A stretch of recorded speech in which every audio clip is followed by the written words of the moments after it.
Hey everybody, welcome to Comic Book Club. I am Justin. I am Pete, and welcome to Justin's crappy apartment. Well, crappy's a strong word. That's exposed brick behind you guys. That's a premium in his city. Girlfriend's been gone for 2 months, and the place is a hole. It's an absolute disgusting. That's why my comics are allowed to roam bad, freely. And it's gross. He's just got cans of PBR anywhere. Enough of this. Let's talk about comics. Don't betray my secret juice. Let's talk about 3 comics today. We have Uncanny X-Men number 527, Secret Avengers number 4, and Ex-Machina number 50. The very last issue. Sad times. Across the board. Let's kick it up. Wait. Oh, let me, please. Okay, Justin. Well, first of all, Matt Fraction's amazing. We all know that. But Uncanny X-Men dealing with the crappiest character ever, Emma Frost, Queen, Snow Queen. Queen of White. Yeah. Defend yourself. I gotta say, I did not like this issue. Oh, wow. It's fine. Finally, not you've because... realized. No, not finally because... You've realized.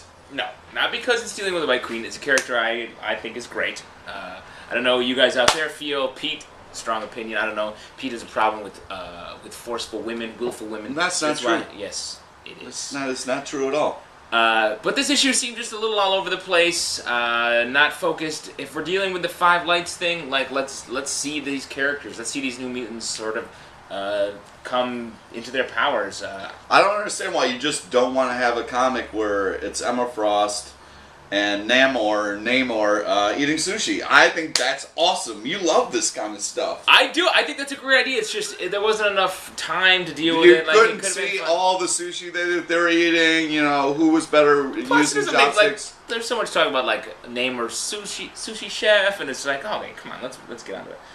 You said you wanted more, and then you were complaining there was too much. So where are you on this review? Well, I wanted more interesting dialogue and interplay between the characers. Also, it doesn't seem like there's more a plot. Sushi talk. It doesn't seem like there's. Yeah, I want to know like brown rice or white rice. Let's get down to that. How much wasabi was Here's my problem with this comic. Well, there's a couple, but when you have a last page reveal, and you, first of all, they had the guy early in the issue, but he was covered. You couldn't tell who it was.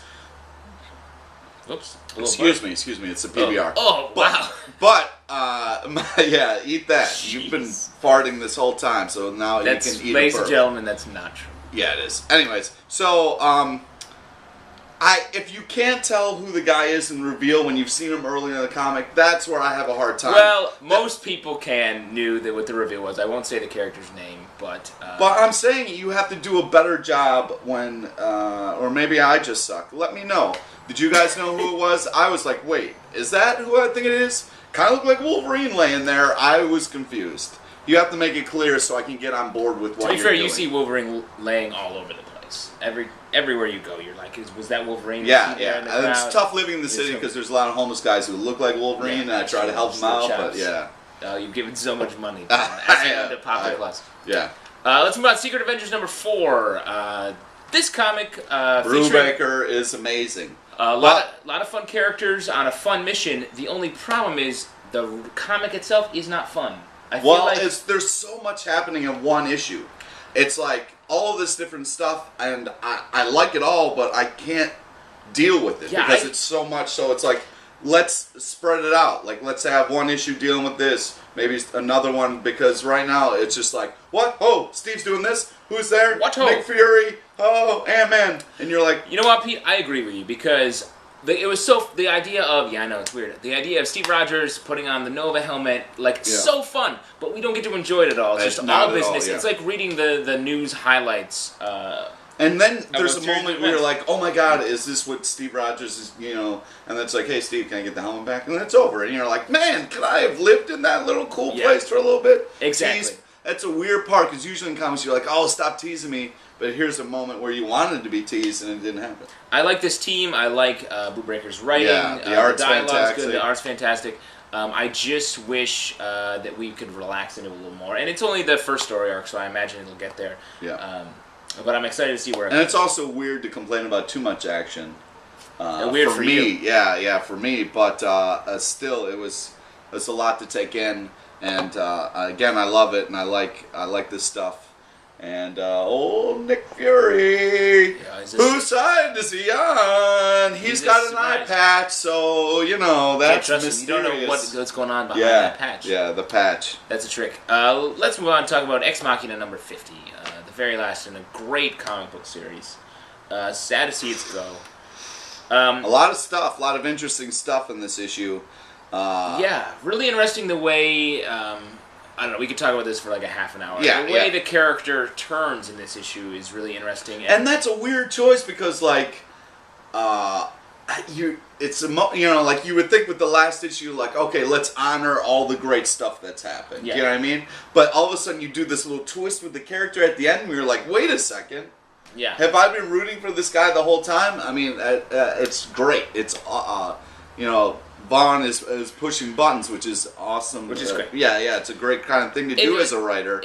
But also, knowing that's the last issue, you're kind of wishing that, like, hey, let's just take what I've known and honor it. Yeah. Brian K. Vaughan set out at the beginning of this to kind of write a very political comic book, but wrapped in the superhero world, or some iteration of that. And in this last issue, I think it became very clear that he was trying to, like, it's all about the politics for him. He's just trying to say, like, politics is a fucked up game, and there's a price to be paid no matter how good you are. Even if you're a superhero, you have to work in the system as you do. And Mitchell 100 does that. And I really, there was so much talk about whether or not he's gay, like what's the deal with that, and we don't ever get to find out sort of will he become president. We don't get to find out the solution to those, and I'm fine with that. It just felt like there was a couple variables that we didn't get to hear.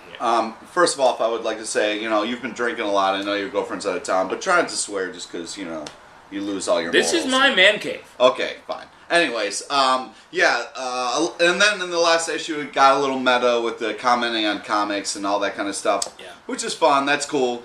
But there was a big reveal. We live in New York City. I was here for 9/11. There was a big reveal of, like, what the new towers were going to be, and it was, like, exactly as the old towers looked. Yeah.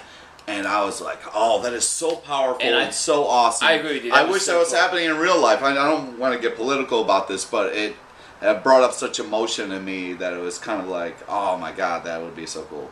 But, whatever. Yeah, we're a comic book definitely, club show, so I don't want to get it. I don't want to get too real. Yeah. But, as a writer, he's doing all the right things. He's pushing buttons. He's making you think. It's been an amazing ride. If you haven't been reading this, go start at the beginning and read it all the way to the end, because it's worth every issue is worth it. And I agree with you about the Twin Towers thing. Like, it was such a powerful moment in here to have him say that, because, like, what if someone said that in real life? That could have happened. This is just a comic book that says it. Yeah. So that was really cool. But yeah, pick it up.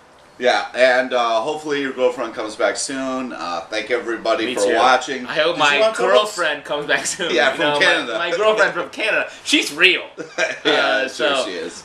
She'll be back soon. Did you talk about the Superman thread? No, yeah, we are. We're going to do next episode. We'll talk about the Superman thread. It's not. So you keep teasing them like that. They think it's a teaser. Yeah, you keep saying it's next, but I guess it's not next. And now it's real. We're going to be going through your comments. Thanks a lot, guys. Stay tuned.